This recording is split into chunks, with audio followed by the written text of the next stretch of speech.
Oi pessoal, eu sou Gino Souza Politini, Gino Politini, especialista, mestre e doutor em ortodontia. Estou vindo aqui para mais um bate-papo, muito interessante, porque eu falei há um tempo atrás no outro bate-papo sobre desprogramação e houve um interesse muito grande de todos, todo mundo quis saber um pouco mais sobre o assunto, me perguntaram muito e eu queria nesse vídeo tentar explicar um pouco mais o porquê da desprogramação, qual a importância da desprogramação em relação aos vários tipos de tratamentos. Eu acho que todo dentista tem que aprender a desprogramar o paciente. Eu sou ortodontista de formação, mas esse tema abrange a odontologia. Na realidade, a base da odontologia é você estudar a oclusão. Você não pode fazer uma grande reabilitação se você não souber a oclusão, você não pode fazer uma restauração se você não souber a oclusão, você não pode fazer um tratamento ortodôntico se você não souber a oclusão. Então a base é a oclusão. E a desprogramação faz parte desse contexto de estudo para você ter um bom diagnóstico e conseguir fazer um tratamento eficiente e principalmente um tratamento que perdure. E às vezes o tratamento ele não perdura por algum critério que você não cumpriu durante esse processo. Você perdeu uma etapa e consequentemente você acaba perdendo a estabilidade oclusal. E essa instabilidade oclusal vai produzir algum movimento ou alguma interferência. Pode ser um movimento dentário, como pode ser um movimento articular causando deslocamento articular. Com isso, esse paciente, ao longo do tempo, ele vai reclamar que o dente saiu da posição ou que ele está com interferência e produzindo alguma interferência, você pode ter traumas oclusais, fratura de dente, distúrbio interno da articulação temporomandibular. Então a ideia desse bate-papo é tentar esclarecer a importância que o dentista tem que ter para você fazer um diagnóstico sabendo aonde o paciente morde, como ele morde. Isso vem praticamente escrito na testa. Eu brincava com os alunos exatamente isso. Paciente com disfunção temporomandibular vem escrito na testa, eu tenho disfunção.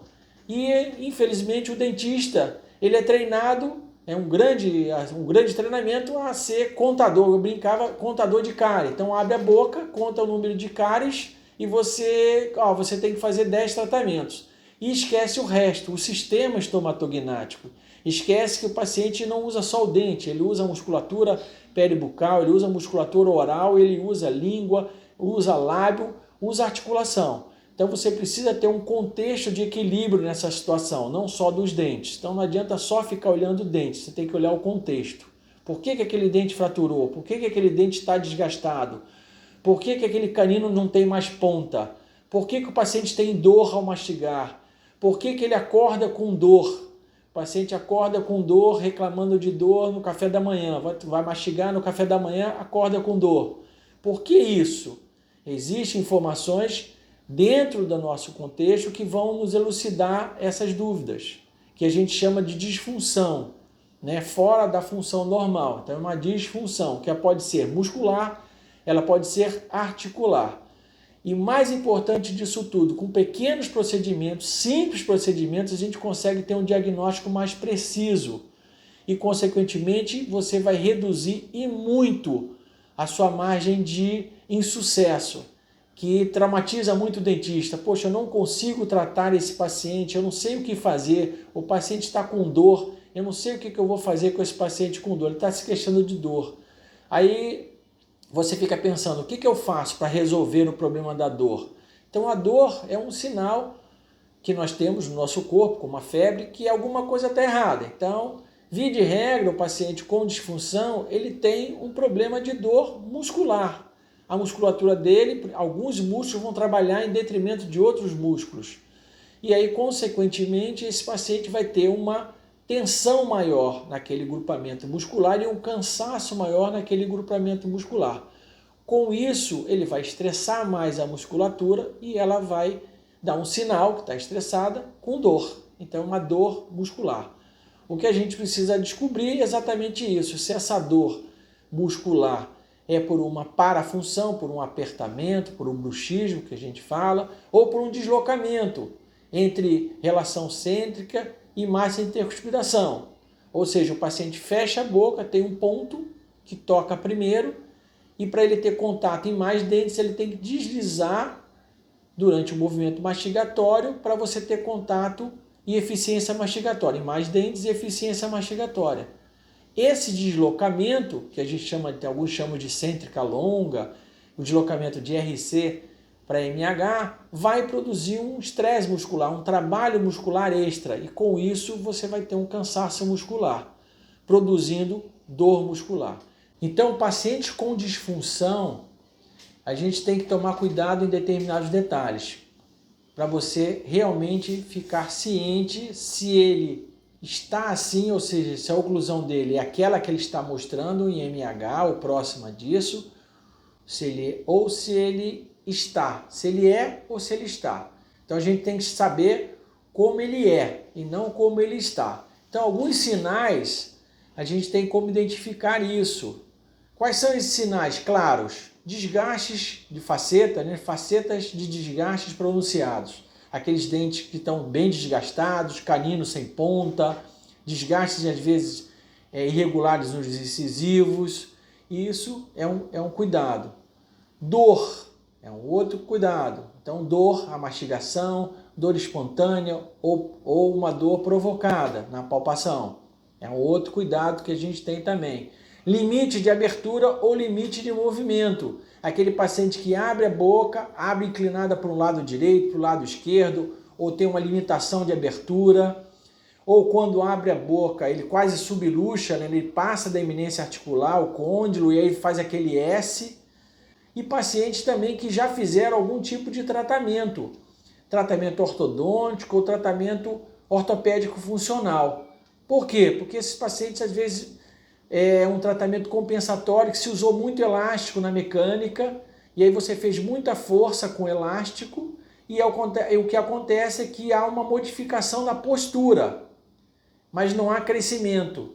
Então, um paciente que não tem crescimento, você muda a postura, então ele tem uma posição de oclusão X e uma posição de equilíbrio muscular e articular, que a gente chama de relação cêntrica, Y. Esse paciente é um futuro candidato a ter disfunção temporomandibular. Então, esses cuidados são mínimos, são detalhes pequenos que a gente tem que ficar com o pé atrás. Isso na clínica geral. Então não adianta você, eu fiz uma reabilitação imensa, mas você sabe como o paciente é? Você reabilitou com prótese fixa, etc., com implantes, ou com a própria ortodontia ou cirurgia ortognática, você sabe como ele é ou como ele está? Não, eu só tirei o molde e peguei a documentação do meu paciente, se for fazer ortodontia, com o modelo articulado pelo laboratório, eu não conferi nada e confiei naquela medida.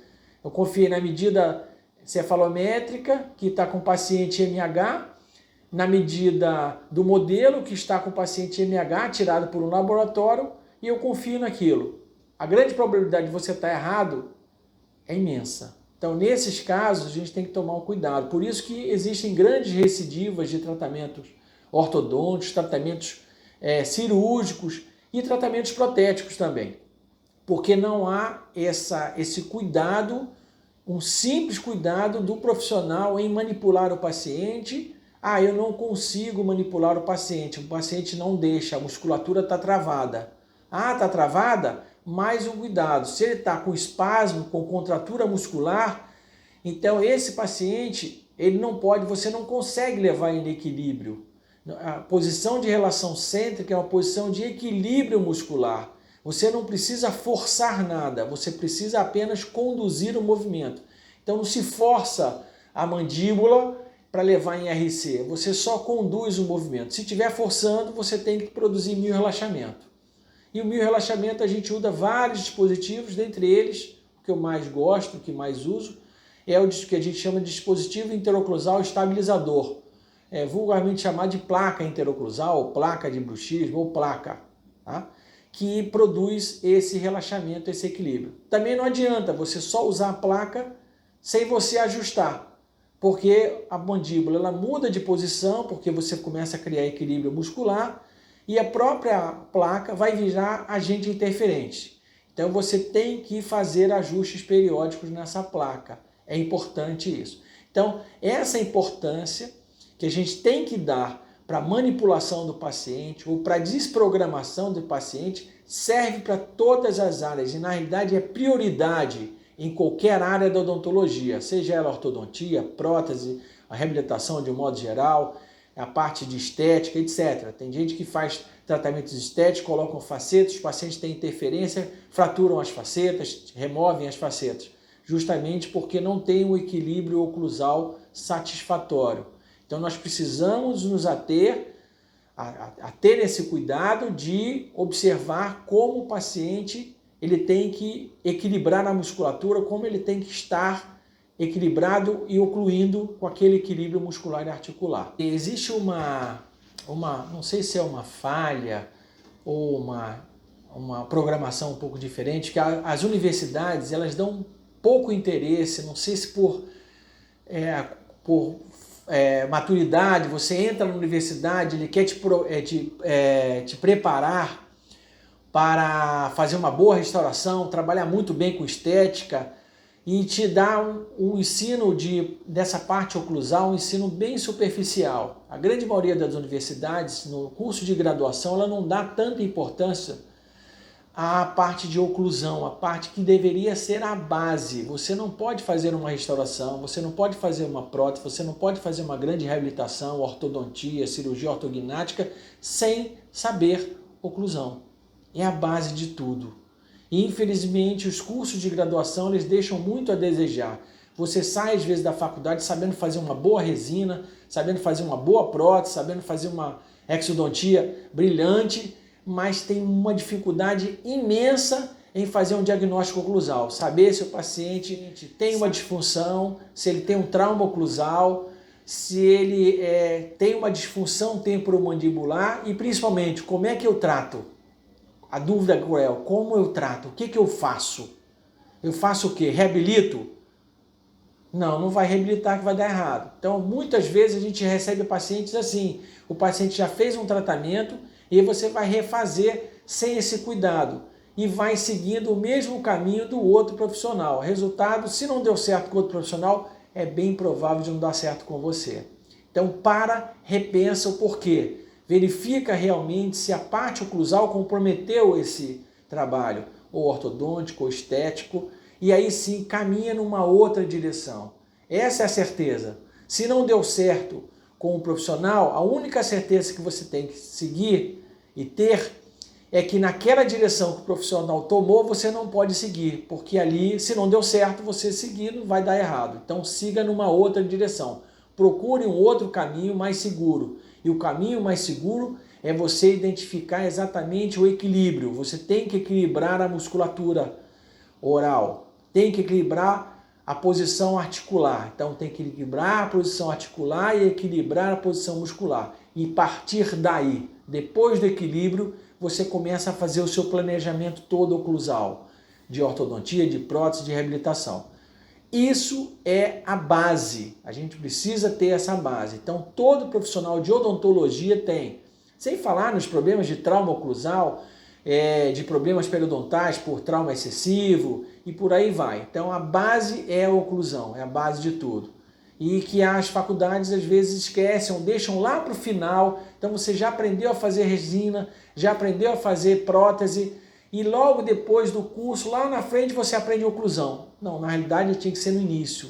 Lá no início do curso você aprender para você poder usar isso na sua resina, na sua prótese, na sua ortodontia. Como eu falei sobre insucesso, o que seria o insucesso? O insucesso seria o quê? Aquele tratamento que você ficou preocupado e não conseguiu concluí-lo. Não entregou aquele tratamento. Você recebeu para aquele tratamento e você não conseguiu concluir aquele tratamento com êxito. Ou um tratamento ortodôntico, por exemplo, que você está fazendo a mecânica ortodôntica e essa mecânica ortodôntica ela não está sendo eficiente porque o paciente, cada consulta, ele vem numa posição de mordida diferente. Você não sabe para onde movimentar. Movimenta para um lado, aí na outra consulta a mandíbula está no outro lado, você movimenta para o outro e fica assim. O tratamento não anda. Você perde um tempo muito grande, demanda um esforço físico muito grande, um esforço mental muito grande e você não tem resultado nessa qualidade de tratamento. Isso na parte de ortodontia, na parte de clínica também. Você faz uma grande reabilitação e você, depois que você apronta essa reabilitação, cimenta uma mudança na postura da mandíbula. por algum processo de adaptação. E aí você perde aquela função mastigatória ou compromete um pouco a estética. Isso vai gerar um estresse muito grande. Esse estresse a nível psicológico, a nível físico, você demandou muito tempo, perdeu muito tempo de cadeira com esse paciente, além de gasto. Quanto mais tempo você perde na cadeira, você está gastando mais. A gente tem que calcular isso. A gente vive em decorrência do nosso trabalho, da nossa odontologia de qualidade. Então, esse diferencial, por que de você desprogramar, de você se preocupar com essa desprogramação, justamente para diminuir essas fases que você pode ter dúvida em relação à movimentação. Você vai na direção certa. Por quê? Porque você já definiu isso pré-tratamento. Você já conseguiu observar para onde vai movimentar aquela mandíbula, se tem alguma interferência que produziu o deslocamento, você já sabe aonde está, vai anular essa interferência e, consequentemente, você vai ter estabilidade. Então, você vai fazer todo o teu trabalho já sabendo aonde vai ser a posição definitiva dessa mandíbula. Com isso, a tua margem de sucesso ela aumenta muito e, consequentemente, você vai trabalhar e produzir rapidamente aquele resultado. Não vai ficar movimenta para cá, movimenta para lá, movimenta para cá. O que eu recebo muitas vezes no consultório são pacientes que já fizeram tratamento ou estão em tratamento e o ortodontista ele ficou perdido. Ele não sabe para onde movimentar. Movimenta para um lado, depois a mandíbula vai para o outro lado, movimenta para o outro, vai para o outro lado, depois ele fala, desisto. Já usei todos os meus recursos, não consigo mais ter recurso para resolver o caso. E muitas das vezes é uma pequena interferência, um pequeno deslocamento que você consegue anular e estabilizar essa posição. Fácil da gente resolver, mas isso tem que estar no nosso dia a dia, já tem que estar a repetição, você repetindo, depois ela fica automática na tua vida.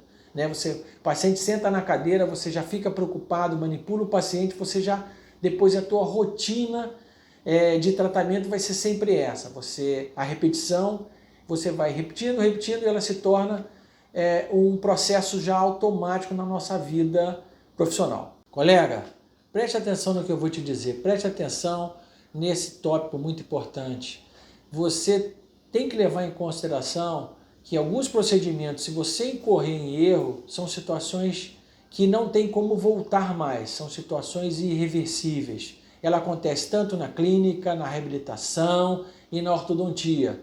Então, ortodontia, às vezes você recebe um paciente, né? Você tem uma situação que você recebe um paciente, faz um tratamento, termina o tratamento, há recidiva, refaz o tratamento, há recidiva, refaz o tratamento, há recidiva, e aí chega um estado tal que o paciente ele já não tem mais estrutura periodontal para suportar, ou seja, reabsorções radiculares pela movimentação excessiva, problemas periodontais avançados com bolsas periodontais, grandes retrações gengivais, problemas articulares imensos, com desgastes condylares grandes. São situações que você não vai conseguir mais resolver só com a ortodontia convencional. Aí esse paciente vai para a cirurgia. Aí você escuta, puxa, mas eu fiz o tratamento com o doutor, com fulano, com ciclano, com não sei o que, levei não sei quanto, um desgaste físico, um desgaste financeiro e emocional gigantesco, para depois você não conseguir resolver o tratamento e, consequentemente, você vai ter que fazer um tratamento ortocirúrgico, porque você tem que reduzir o movimento ortodôntico, movimentar mais o osso, e aí com um problema maior físico para o paciente, que é uma cirurgia, pode dar certo, como também pode não dar certo, e consequentemente você tem um desgaste emocional. Esse paciente, para tratamento, já vai estar desgastado, é aquele paciente que não vai colaborar muito com você. Então, tome cuidado na hora que você for fazer um diagnóstico, certifique-se, principalmente, bota isso na cabeça, como o paciente morde. Não confie naquela posição que o paciente está ocluindo naquele momento. Desconfiem disso. Perguntem sempre aquela perguntinha, como ele é e não como ele está. Então tome cuidado. Se você não conseguir manipulação de primeira intenção, desprograme esse paciente. Use um desprogramador para você ter um equilíbrio muscular, posição de relação cêntrica, posição de equilíbrio muscular e articular. Então, se não tiver equilíbrio, bota na cabeça, é muito provável que essa posição articular esteja diferente. Por quê? Por alguma interferência, por algum hábito. Você removendo essa interferência, essa posição pode mudar. E com isso vai comprometer o seu resultado de tratamento. Tome cuidado. Pessoal, a gente precisa ter uma preocupação interessante com relação à valorização da nossa profissão. É muito comum a gente receber pacientes, por exemplo, eu estou com uma dor na região do masseter, por exemplo. Mas ele não sabe, masseter, próximo ao ouvido. Eu estou com uma dor próximo ao ouvido. Aí ele vai primeiramente no clínico geral. A história é sempre repetitiva em relação a isso. Vai no clínico geral, o clínico geral olha, não sei o que, olha, pode ser a minha dor irradia para a cabeça, pode ser pressão, encaminha para o cardiologista, aí vai no cardiologista, o cardiologista faz eco, faz Doppler, eletro, olha, você não tem nada, não tem problema, aí já fica mais preocupante o caso, olha, vai no neurologista, pode ser alguma coisa no cérebro, você fica preocupado, e aí vai para o neurologista, faz ressonância de crânio, não encontra nada, mas a dor é próxima do ouvido, o neurologista vai e encaminha para o otorrino, aí o otorrino olha o ouvido, não tem nada, a tua dor é próxima ao ouvido, olha, procure um dentista. Vá ao dentista que você pode ter um problema de ATM. E aí ele encaminha. Então, nesse circuito, que é um circuito muito comum, o último a ser consultado é o dentista. Porque existe um desconhecimento muito grande do que o dentista faz. Ele não faz só tratamento de dente, ele não só mexe em dente. A gente mexe todo o complexo muscular e facial. A gente trabalha nessa área, né? A gente não lida só com dente. Então, o dentista, eu tinha um professor que fala isso, o dentista, ele trabalha com serviço de saúde. A gente trata a saúde do paciente. Então, a gente tem que se encaixar nesse contexto de tratar a saúde. E a saúde vem a face, vem posicionamento de pescoço, vem articulação temporomandibular, posição de língua, você tem a posição mandibular, etc. Então a gente trata toda essa região. A gente precisa ter esse patamar de qualidade de atendimento justamente para receber essas indicações e oferecer isso de modo que a classe médica, que principalmente a classe médica indica paciente para a gente saber aonde a gente vai atuar e como a gente atua e principalmente a gente resolve. Isso é que é importante, a gente trata os pacientes e resolve esses casos de problemas de disfunção temporomandibular. Bom, o recado que eu queria deixar para vocês, para tanto clínico geral, reabilitador e ortodontista, é que usem o articulador, desprogramem o paciente, tira a teia de aranha às vezes lá do articulador que está lá, você comprou, tem muitos colegas que compram o articulador na graduação, para usar lá na cadeira e depois eles guardam e nunca mais abrem aquele articulador. Usem o articulador, desprogramem o paciente, manipulem esse paciente. O articulador, que eu chamo de simulador para os meus pacientes, olha, eu vou montar você num simulador que vai reproduzir os seus movimentos mastigatórios, vai produzir, e eu vou conseguir identificar melhor a sua função mastigatória, se tem alguma interferência, etc. Então, o articulador é um artifício que a gente precisa usar. É um grande diferencial. Você precisa se diferenciar no seu diagnóstico, se diferenciar na sua produção de diagnósticos. Obviamente, isso tudo vai te elevar o patamar de custo. Você vai conseguir cobrar um valor melhor. Você vai virar mais referência. É muito importante isso. Você, olha, um colega, olha, eu não consegui resolver, mas vai lá no doutor que ele vai resolver o seu caso. Isso é um referencial. E quando você vira referência, você pode, na verdade, cobrar um pouco mais, porque você está produzindo um conhecimento maior, vai transmitindo aquele conhecimento maior em prol de um bom diagnóstico, em prol de um bom tratamento. Ortodontista, eu sei que alguns ortodontistas são treinados, como o clínico geral, né, que eu falo que é o contador de cárie, né, eles são treinados a colar brackets, são excelentes coladores de brackets. Então a primeira consulta você cola o bracket, com medo de perder o paciente. E aí depois ele vai pensar em fazer um tratamento, o plano de tratamento do paciente. Ele vai pensar em fazer um plano de tratamento. Cola, não quero perder esse paciente. né? Então tome cuidado com isso. O tratamento, eu sempre falei, tratamento ortodôntico, ele começa de trás para frente. Sempre de trás para frente. Se preocupar com a coragem, com a posição do molar, com a posição de equilíbrio muscular e articular, para depois você pensar em colar bracket. O bracket é o último. Não fiquem preocupados, porque você cola o bracket, depois você perde uma etapa, que principalmente é o diagnóstico, a precisão do diagnóstico, você vai incorrer em perda de tempo de tratamento e em dificuldade de você realizar aquele tratamento que você inicialmente planejou. Na segunda, terceira consulta já mudou a posição da mandíbula, ou a mandíbula estava para frente e foi para trás, estava para trás e foi para frente, foi para o lado e você fica perdido. Isso serve para a ortodontia, serve para o reabilitador, para o protesista, né?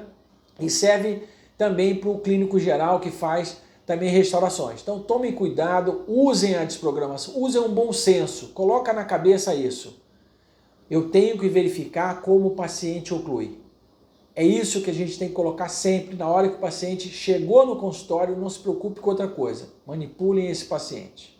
Esse é o grande recado que eu acho que eu devo deixar para você nesse bate-papo. Se vocês gostaram desse vídeo, me segue lá nas redes sociais e principalmente escrevam nos comentários lá, participem dos comentários. A minha intenção é produzir conteúdo para a gente fomentar bate-papos, evoluir a nossa formação e produzindo conteúdo de qualidade para vocês. Então, se vocês quiserem, entrem lá, participem, façam sugestões de temas para a gente abordar aqui nos próximos bate-papos e fique atento, sempre a gente vai ter um tema assim de interesse para a nossa classe.